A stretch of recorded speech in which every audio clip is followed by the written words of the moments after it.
Visakha వాజీ news కు స్వాగతం. నేను జ్యోతి. ముందుగా హెడ్లైన్స్ చూద్దాం. రాష్ట్రంలో మొట్టమొదటిసారిగా ఆర్థిక నేరస్తుల నియంత్రణకు బడ్స్ చట్టం. అక్రమ డిపాజిట్లు నియంత్రించే దిశగా 2 కేసుల నమోదు. విలేకరుల సమావేశంలో వివరాలు వెల్లడించిన CP Shankhabrata Bagchi.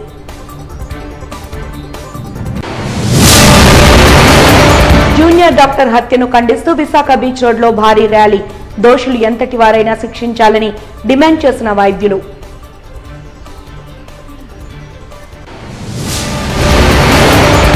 అలరించిన వాల్తెరు photographic society photo exhibition. ఏళ్లు గడిచినా సజీవ జ్ఞాపకాలుగా మిగిలి ఉండేవి ఫోటోలే అంటున్న పలువురు ప్రముఖులు.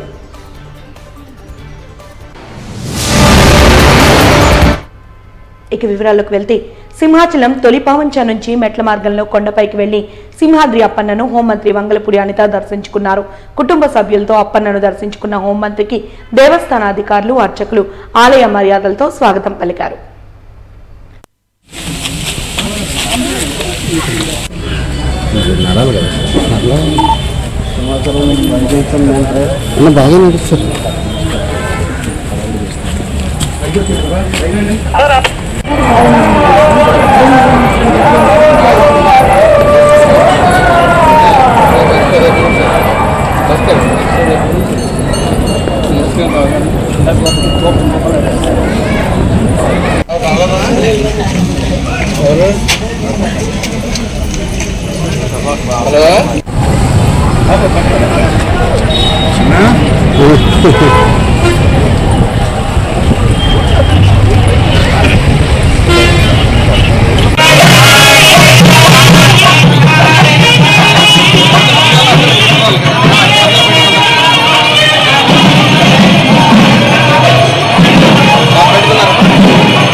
లక్ష్మీ నరసింహస్వామిని మెట్ల మార్గం నుంచి నడుచుకుంటూ వచ్చి దర్శనం చేసుకోవడం జరిగింది కుటుంబ సమేతంగా.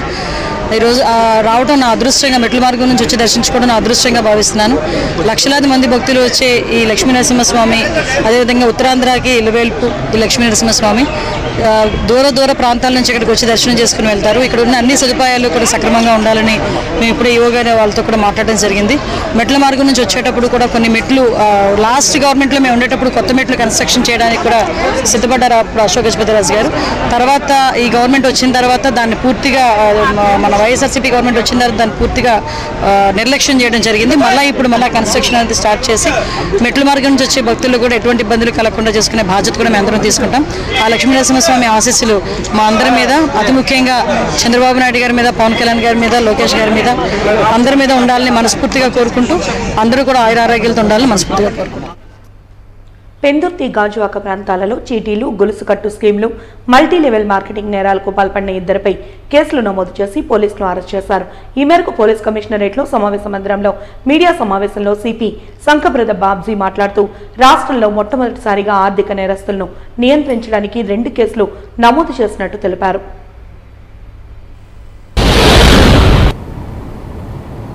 2019 సంవత్సరం 2019 ఫిబ్రవరి నెలలో మన సెంట్రల్ గవర్నమెంట్ ఒక కొత్త చట్టం తీసుకొచ్చారండి. Banning of unregulated deposit schemes act, short ఫామ్లో బాగ్స్ యాక్ట్ 2019. ఇది ఎందుకు ముఖ్యమంటే చాలా కీలకం. మన వైజాగ్ నగరంలో నేను వచ్చిన తర్వాత నుండి చూస్తున్నా, వింటున్నా, చాలామంది ఆర్థిక నేరాల బాధితులు చిట్టి వ్యాపారం చేసి సర్వనాశం చేశారు. ఇప్పుడు బాధితులు నేరస్తుడి చుట్టూ తిరిగినా కూడా ఒక పైసా కూడా ఇవ్వట్లేదు. నువ్వేం చేస్తావు, చేసుకోపో అని చెప్తున్నారు. చాలామంది ఆత్మహత్య చేయడానికి కూడా ఆ పరిస్థితి వచ్చేస్తుంది. ఈ పరిస్థితుల్లో ఈ కొత్త చట్టం మేము మన రాష్ట్రంలో మొట్టమొదటిసారిగా ఈ చట్టం కింద 2 కేసులు నమోదు చేశాం. మొదటి కేసులో 2 అరెస్ట్ చేశాము. అందులో దాదాపు అది పెందుర్తి స్టేషన్, దాదాపు 40 మంది బాధితులు. రెండో కేసు వచ్చేసి గాజువాక స్టేషన్, అక్కడ దాదాపు 100 మంది బాధితులు. ఈ కేసులో ముఖ్యమైన కొన్ని పాయింట్స్ ఉన్నాయి. ఈ యాక్ట్ ఎందుకు, ఈ చట్టం చాలా ముఖ్యం ఎందుకు ఈ యాక్ట్. అది కాకుండా మేము ఇప్పుడు ఇన్స్ట్రక్షన్ ఇచ్చాము,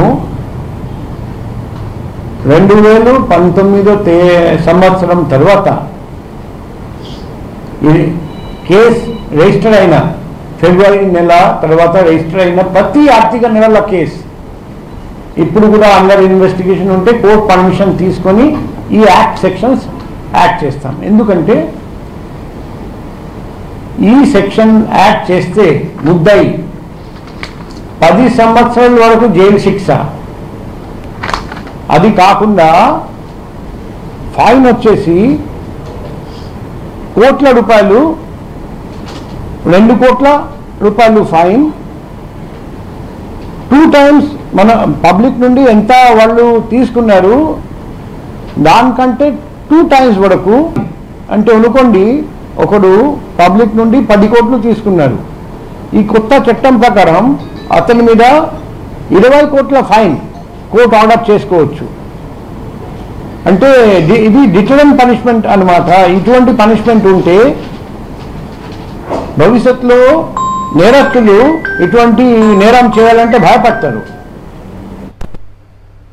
జిల్లా పర్యటనలో భాగంగా ప్రభుత్వ ప్రత్యేక ప్రధాన కార్యదర్శి ఆర్పి సిసోడియా విశాఖపట్నం కలెక్టరేట్ మీటింగ్ హాల్లో జిల్లా కలెక్టర్ ఎంఎన్ హరేంద్ర ప్రసాద్తో కలిసి జాయింట్ కలెక్టర్ కె మయోక్క అశోక్లతో కలిసి ప్రజల నుంచి వివిధ సమస్యలపై వినతులను స్వీకరించారు. ప్రధానంగా భూములు ఆక్రమణ, తప్పుడు రిజిస్ట్రేషన్లు, పేర్లు మార్పు, ట్యాంపరింగ్, తప్పుడు రికార్డులు సృష్టించి దోపిడీ తదితర అంశాలపై ప్రజలు విన్నవించారని ఆయన తెలిపారు. ప్రజలు వివిధ సమస్యలపై కలెక్టరేట్లో 79 వినతులను అందించారని వివరించారు.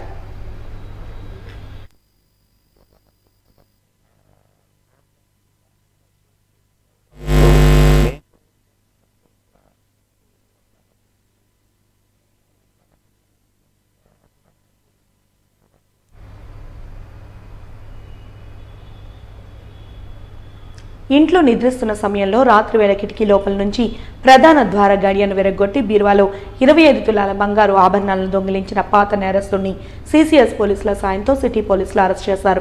గొట్టిపాటి రఘురామ అనే వ్యక్తి కంచరపాలెం పోలీసులకు ఇచ్చిన ఫిర్యాదు మేరకు సిపి డాక్టర్ శంఖవ్రత బాగ్జీ ఆదేశాలతో crime DCP Venkataratnam, zone 1 crime ACP A Venkatrao, zone 2 ACP Shyamalarao, west crime CI Srinivasarao ఆధ్వర్యంలో సిసిఎస్ బృందం రంగంలోకి దిగింది. ఈ మేరకు పోలీస్ కమిషనరేట్ సమావేశ మందిరంలో ఏర్పాటు చేసిన విలేకరుల సమావేశంలో క్రైమ్ డీసీపీ వెంకటరత్నం మాట్లాడుతూ షీలానగర్లో అద్దెంట్లో ఉంటున్న బాలబోయిన రమేష్, రఘు అనే వ్యక్తితో కలిసి నేరాలకు పాల్పడుతున్నట్లు తేల్చామన్నారు.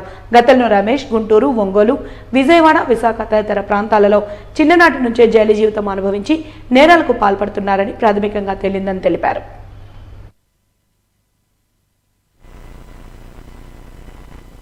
అతను నేటివ్ ఆఫ్ ఇబ్రహీంపట్నం, విజయవాడకి చెందినవాడు. ఆ అఫెండర్ని క్యాచ్ చేయడం జరిగింది. మనకి 25/6/2024న మురళీనగర్ ఏరియాలో ఇన్మేట్స్ ఇంట్లో ఉంటుండగా లోపల గడియ పెట్టుకొని తాళం వేస్తే దాన్ని ఇన్సర్టెడ్ హ్యాండ్గా, అంటే పక్కనే కిటికీ ఉంది, కిటికీ పక్కన డోరు, ఆ డోర్కి లోపల వాళ్ళు లాక్ చేసుకొని బెడ్రూమ్లో పడుకున్నారు.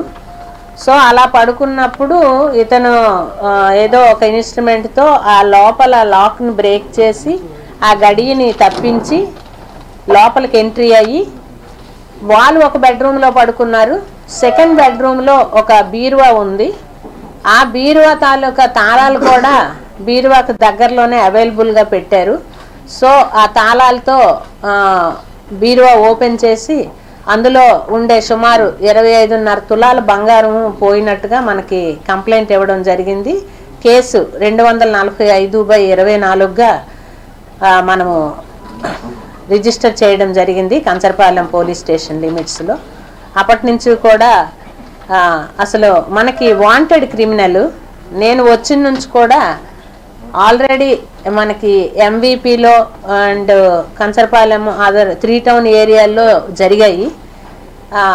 ఐడెంటిఫై చేసాం ముద్దాయిని, బట్ చెక్కడు దొరకడు అనే విధంగా చాలా మాకు కూడా ఛాలెంజింగ్ టాస్క్ అయ్యింది. అది అసలు సెల్ ఫోన్ యూజ్ చేయడు ఏ రకంగా టెక్నికల్ ఎవిడెన్స్ ద్వారా మనకి లభ్యం కాలేదు. సో టీమ్స్ అయితే మాత్రం నేను 4 టీమ్స్ని పెట్టడం జరిగింది. కంచరపాలెం లిమిట్స్లో చేసినట్టు మాకు ఐడెంటిఫై అయ్యాడు, ఎంవిపిలో చేసినట్టు ఐడెంటిఫై అయ్యాడు.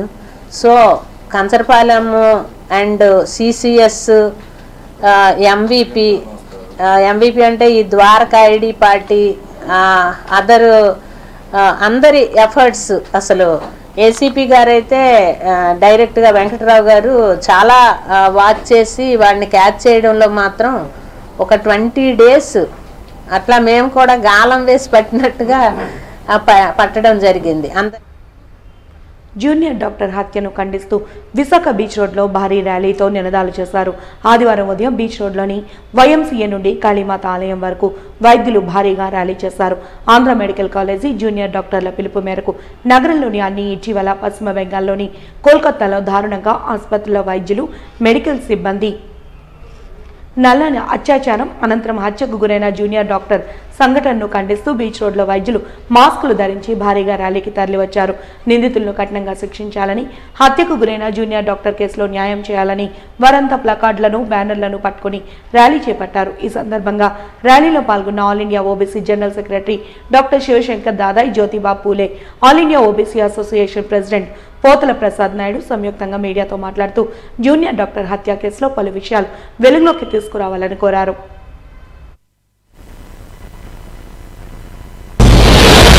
Government of West Bengal is trying to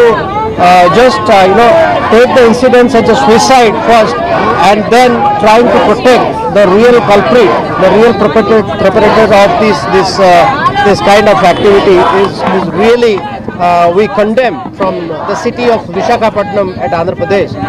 So we want that the justice should be done for our young doctor at Kolkata, and we want a safe place for the doctors to work who are working day and night for the welfare of the people. So we are demanding justice from Visakhapatnam, from all over India. We are with the girl and the family, and we are with the doctor. We are demanding a safe workplace and a speedy justice to our doctor Moumika. కలకత్తాలో జరిగిన సంఘటన చాలా బాధాకరమైన విషయం. ఢిల్లీలో జరుగుతున్నటువంటి రామమనోహర్ హాస్పిటల్లో వారికి మేము నిన్న మద్దతు తెలియజేయడం జరిగింది. అన్ని రాష్ట్రాలు కూడా 28 రాష్ట్రాలు కూడా కర్ణాటక, మహారాష్ట్ర, యూపీ, మధ్యప్రదేశ్, రాజస్థాన్ కూడా మేము ఈ డాక్టర్స్ అందరూ కూడా ఆల్ ఇండియా ఓబీసీ అసోసియేషన్ తరఫున మేము జ్యోతిబా పూలే అసోసియేషన్ తరఫున మద్దతు తెలియజేస్తున్నాం. ఇది చాలా దారుణమైనటువంటి విషయం.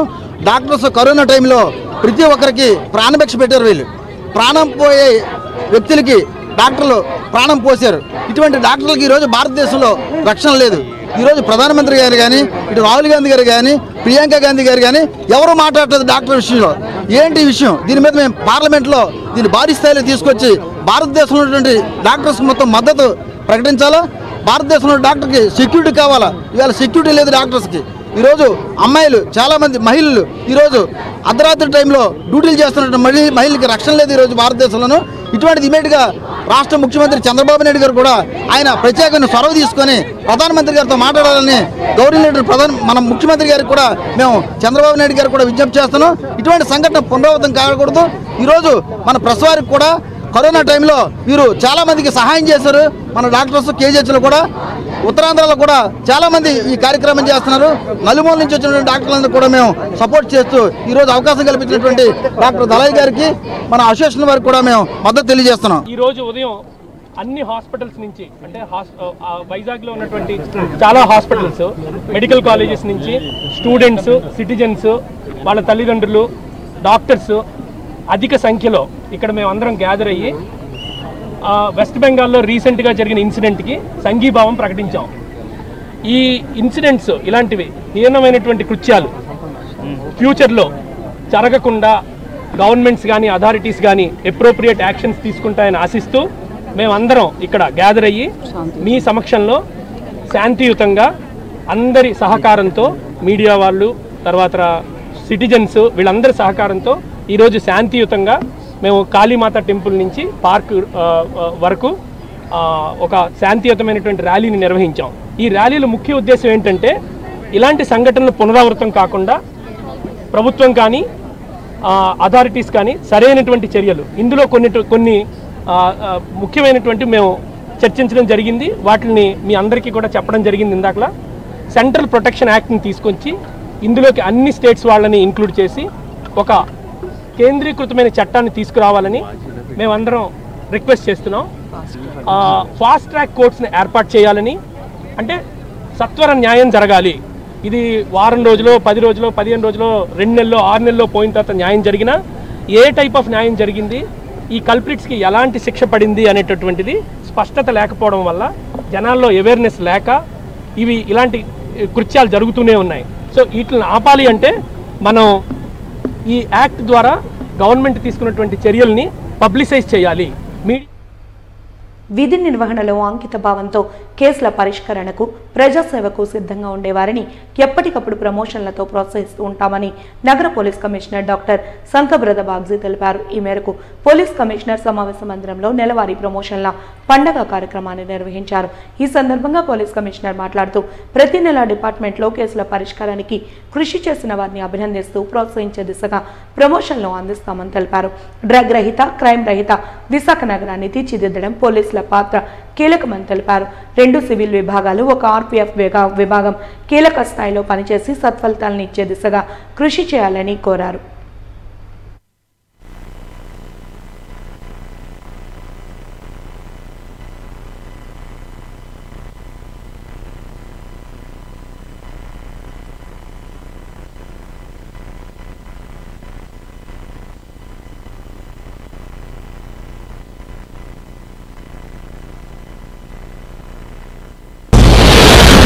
ARPC to ARHC, Civil PC to Civil HC and HC to ASI.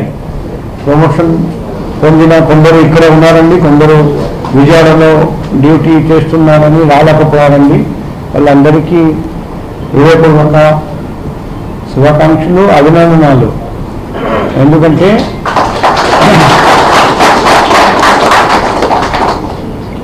ఇంకా రాబోయే రోజుల్లో మీరు అంకిత భావంతో ఎలా మీరు పనిచేస్తున్నారో అలాగే పనిచేస్తారని, ఇంకా మంచి పర్ఫార్మెన్స్ చూపిస్తారని, మన డిపార్ట్మెంట్కి, వైజాగ్ సిటీ పోలీస్కి మంచి పేరు తీసుకొస్తారని నాకు నమ్మకం ఉంది. పగలు రాత్రి మీరందరూ కృషి చేశారండి, ఎన్నో సంవత్సరాలు పరిశ్రమించారని ఈరోజు ప్రమోషన్ వచ్చింది.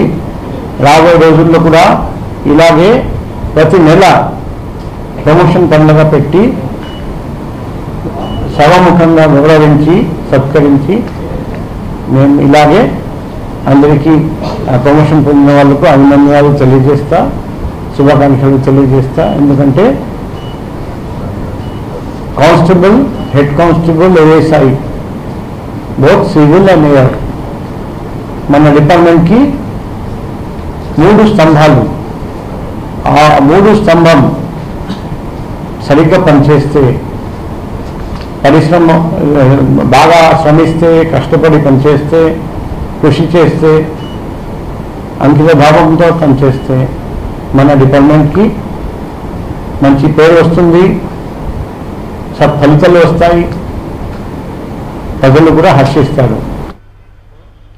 దేశంలో ప్రజల ప్రాణాలను రక్షించే వైద్యులకి రక్షణ కరువవుతోందని, వైద్యులకు ప్రత్యేక రక్షణ చట్టాలను ఏర్పాటు చేయాలని పలువురు వైద్య సిబ్బంది డిమాండ్ చేశారు.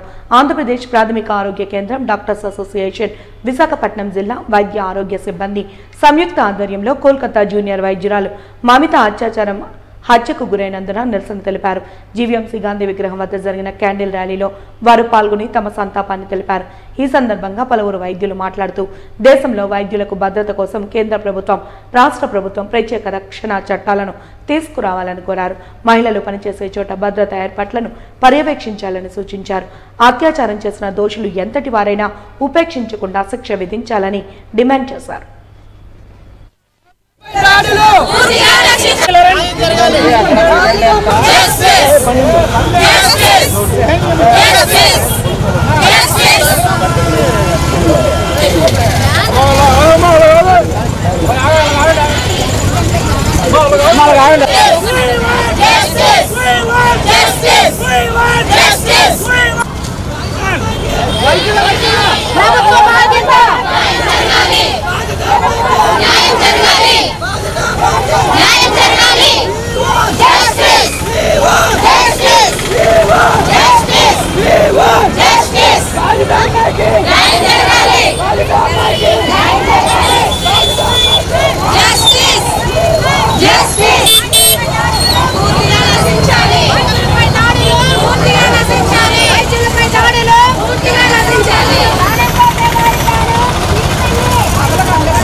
ఈరోజు మనం ముఖ్య ఉద్దేశం ఏంటి అంటే డాక్టర్ మౌమిత అని మన కలకత్తాలో second year residency chest medicine complete చేస్తున్న డాక్టర్ గారిని మనకి తెలుసు రేప్ చేసి మర్డర్ చేశారని, దాని ఎవిడెన్సెస్ కూడా దొరకకుండా డిస్ట్రాయ్ చేయడానికి ప్రయత్నించిన పెద్ద పెద్ద వ్యక్తుల గురించి కూడా మనకు బాగా తెలుసు. సో ఈరోజు ఈ సంఘటనని మర్చిపోకూడదు. తర్వాత ఈ సంఘటన మీద దోషులందరికీ కూడా ఖచ్చితంగా శిక్ష పడాలని, ఖచ్చితంగా శిక్షించాలని, తర్వాత ఇలాంటివి మళ్ళీ రిపీట్ అవ్వకుండా ఉండాలని, మహిళల మీద జరుగుతున్న ఇలాంటి అత్యాచారాలు ఖచ్చితంగా ఆగాలని మరీ కోరుకుంటూ రిక్వెస్ట్ చేస్తూ డిమాండ్ చేస్తున్నామండి. లా ఖచ్చితంగా మా కోసం స్పెషల్గా ఒక ఫోర్స్ ఉండాలి, సెక్యూరిటీ అనేది ఉండాలి. లేకుండా చాలా వరకు క్యాజువాలిటీస్లో చూస్తూనే ఉంటారు. డాక్టర్ స్టాఫ్ కానీ మెడికల్ స్టాఫ్ మొత్తం ఎవరైనా కూడా మాప్గా వచ్చేసి చిన్న ఇన్సిడెంట్ మీద కూడా ఏమీ డాక్టర్స్ కానీ మెడికల్ స్టాఫ్ ఎవరికి కూడా ఎలాంటి మిస్టేక్స్ లేకపోయినా మాప్గా వచ్చి మా మీద పడిపోయి మమ్మల్ని కొట్టి నానా హింసలు పెట్టి హెరాస్మెంట్లు చేసి మర్డర్స్ కూడా చేస్తున్నారు. ఈ ఇన్సిడెంట్స్ అందరూ చూస్తూనే ఉన్నారు, కానీ ఎలాంటి యాక్షన్ కూడా ఏ గవర్నమెంట్ నుంచి కూడా రాలేదు. ఇది మా సిన్సియర్ రిక్వెస్ట్ అండ్ డిమాండ్ కూడాను. మహిళలకి ఖచ్చితంగా సెక్యూరిటీ అనేది ప్రొవైడ్ చెయ్యాలి. బంగ్లాదేశ్లో హిందువులపై హిందూ దేవాలయాలపై దాడులను ఖండిస్తూ హిందూ ధర్మ పరిరక్షణ సమితి ఆధ్వర్యంలో హిందూ ఐక్యతా ర్యాలీని నిర్వహించారు. సాగర తీరంలో నిర్వహించిన ఈ ర్యాలీలో హిందూ ఐక్యవాదులు స్వామి శ్రీనివాసానంద తదితరులు పాల్గొన్నారు. ఈ సందర్భంగా స్వామి శ్రీనివాసానంద మాట్లాడుతూ హిందువులు ఏ దేశంలో ఉన్నా ఆ దేశం ఘనతను అభివృద్ధి చెందుతుందని, ఆ విషయాన్ని గమనించని మూర్ఖులు దాడులకు పాల్పడుతున్నారని ఆవేదన వ్యక్తం చేశారు. సమైక్యతావాదానికి చిహ్నాలుగా ఉండే హిందువులపై ఇటువంటి దాడులు చేయడం అమానవీయమన్నారు. రాష్ట్రంలో ఉన్న ముస్లిం మైనార్టీ నాయకులు ఈ దాడులను ఖండించకపోవడం దారుణమంటూ వాపోయారు. బంగ్లాదేశ్లో హిందువులకి తక్షణమే ప్రభుత్వాలు న్యాయం చేయాలి. బంగ్లాదేశ్లో ఉన్న హిందువులకు ప్రాణరక్షణ కల్పించాలి. బంగ్లాదేశ్లో హిందూ ధనమాన ప్రాణాలకు రక్షణ కల్పించాలి. బంగ్లాదేశ్లో హిందువులకు న్యాయం చేయాలి. కేంద్ర రాష్ట్ర ప్రభుత్వాలు బేషరతుగా బంగ్లాదేశ్లో హిందువులకు బేషరతుగా న్యాయం చేయాలి. హిందువులందరూ కూడా ఏకం కావాలి.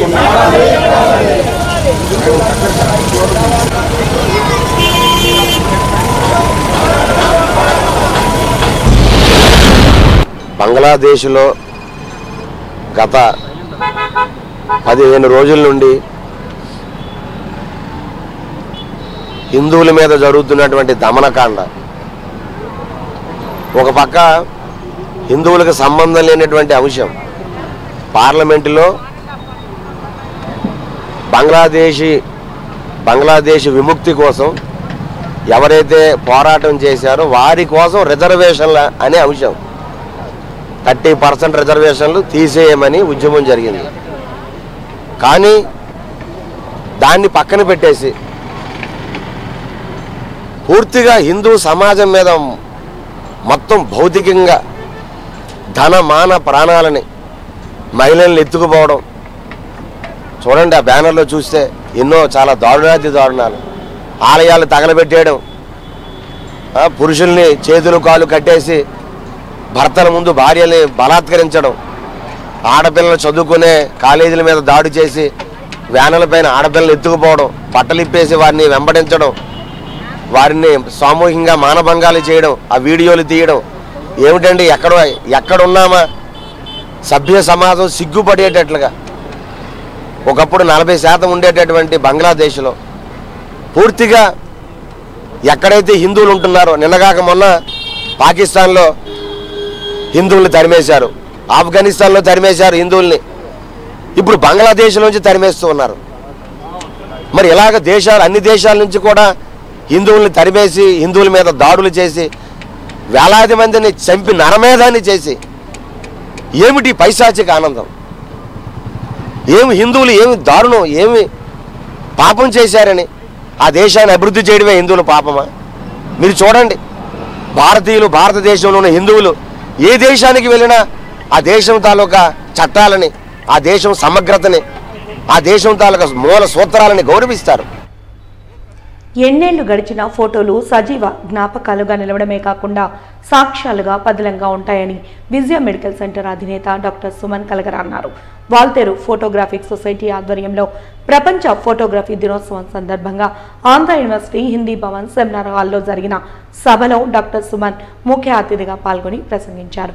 ఫోటోగ్రఫీ రంగంలో విప్లవాత్మకమైన మార్పులు చోటు చేసుకున్నాయని, దానికి తగ్గట్టుగా ఫోటోగ్రాఫర్లు తమ నైపుణ్యానికి మెరుగులు దిద్దుకుంటున్నారని తెలిపారు. క్లబ్ అధ్యక్షులు పిఎన్ సేతు అధ్యక్షతన జరిగిన సభలో సీనియర్ ఫోటో జర్నలిస్ట్ సిహెచ్ సత్యనారాయణకు డాక్టర్ పళ్ళ రాజారావు జీవిత సాఫల్య పురస్కారం, సీనియర్ ఫోటోగ్రాఫర్ టీవీ సత్యారావు బాబ్జీకి బండి వెంకటరమణారావు జీవిత సాఫల్య పురస్కారాన్ని ప్రదానం చేశారు. కార్యక్రమంలో సొసైటీ కార్యదర్శి senior photo journalist MV Srinivas Reddy మాట్లాడుతూ అభిరుచి కలిగిన ఫోటోగ్రాఫర్లను గుర్తించే ప్రక్రియలో ఆగస్టు 19, 2010లో ప్రపంచ ఫోటోగ్రఫీ దినోత్సవంగా గుర్తించినట్టు తెలిపారు. క్లబ్లో ఉత్సాహం కలిగిన ఫోటోగ్రాఫర్లకు మెలకువలు నేర్పి అంతర్జాతీయ స్థాయిలో గుర్తింపు పొందే విధంగా క్లబ్ పనిచేస్తోందని తెలిపారు. కార్యక్రమంలో అంతర్జాతీయ ఫోటో అవార్డు గ్రహీత కొర్లపాటి సరస్వతీరావుని, వి డెంటల్ హాస్పిటల్ డైరెక్టర్ కేఎంకే రమేష్లను సత్కరించారు.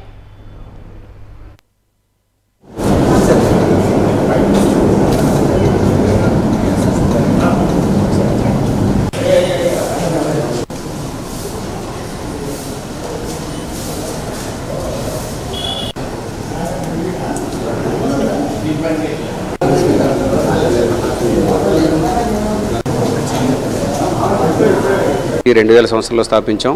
ఈ రోజుకి 24 సంవత్సరాలు పూర్తవుతుంది. ప్రతి సంవత్సరం కూడా ఇలాగే వరల్డ్ ఫోటోగ్రఫీ డే రోజు ఈ ఫోటో ఎగ్జిబిషన్ పెట్టడం, ఔత్సాహిక ఫోటోగ్రాఫర్లందరికీ కూడా వర్క్షాప్లు ఆర్గనైజ్ చేయడం ఇవన్నీ కూడా జరుగుతూ ఉంది. అలాగే 2010లో ఫోటోగ్రాఫర్లను గుర్తించి ఒక డే పెడితే బాగుంటుందని చెప్పేసి నిర్ణయం తీసుకొని 2010 ఆగస్టు 19వ తారీఖున వరల్డ్ ఫోటోగ్రఫీ డే అనేది స్థాపించారు. అప్పటి నుంచి కూడా ఫోటోగ్రాఫర్లందరూ వివిధ సబ్జెక్టుల్లో అన్ని నిష్ణాతులుగా ఉన్న ఫోటోగ్రాఫర్లందరూ కూడా ప్రతి సంవత్సరం ఈ ఎగ్జిబిషన్లు పెడుతున్నారు. అలాగే మేము కూడా ఈ వాల్తేరు ఫోటోగ్రఫీ సొసైటీ నుంచి ఎగ్జిబిషన్ పెట్టాం. ప్రతి సంవత్సరం పెడుతున్నాం. అలాగే వర్క్షాప్లు ఆర్గనైజ్ చేస్తున్నాం. ప్రతి ఒక్కరికి కూడా కమర్షియల్గా కాకుండా ఫోటోగ్రఫీ మీద ఇంట్రెస్ట్ ఉండే ప్రతి ఒక్కరిని మా సహకారంతో అందరినీ కూడా ముందుకు తీసుకెళ్ళి ఇంటర్నేషనల్ స్థాయికి తీసుకెళ్లాలన్న ఆలోచన మీద ఈ క్లబ్ని నడిపిస్తున్నాము. సండే మార్నింగ్ ఇన్ని ఫోటోలు, మంచి ఫోటోలు చూడడం వల్ల చాలా ఉత్సాహం వచ్చిందండి. అలాగే చాలా రకాల కెమెరాలు పెట్టారు పాతవి, అవి చూస్తుంటే నాస్టాలజియా వచ్చింది. చిన్నప్పటి నుంచి చూసినటువంటి కెమెరాలు అలాగా నార్మల్ రోల్ కెమెరా నుంచి డిజిటల్ కెమెరా వరకు ఇప్పుడు ప్రోగ్రెస్ అయ్యిందండి.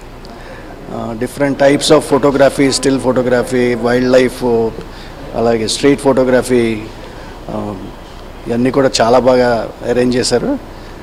అందరూ చూడాల్సినటువంటి ఎగ్జిబిషను. ఎందుకంటే ఫోటో అన్నది ఒక మనసులో ఉన్నటువంటి థాట్ని కన్వే చేస్తుంది, అలాగే ఒక ఎమోషన్ కన్వే చేస్తుంది. వరల్డ్లో ఒక ముఖ్యమైన ఇన్వెన్షన్ అంటే ఫోటోగ్రఫీ. ఇప్పుడు 200 సంవత్సరాలు అవుతుంది సుమారు. నెక్స్ట్ 2 ఇయర్స్లో 200 ఇయర్స్ అవుతుంది.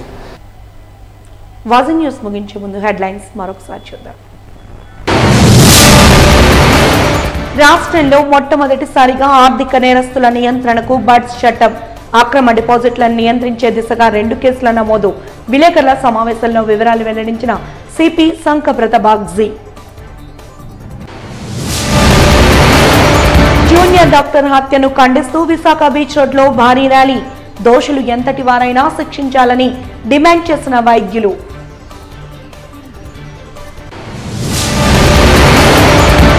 అలరించిన Waltair photographic society photo exhibition. ఏళ్లు గడిచినా సజీవ జ్ఞాపకాలుగా మిగిలి ఉండేవి ఫోటోలే అన్న పలువురు ప్రముఖులు.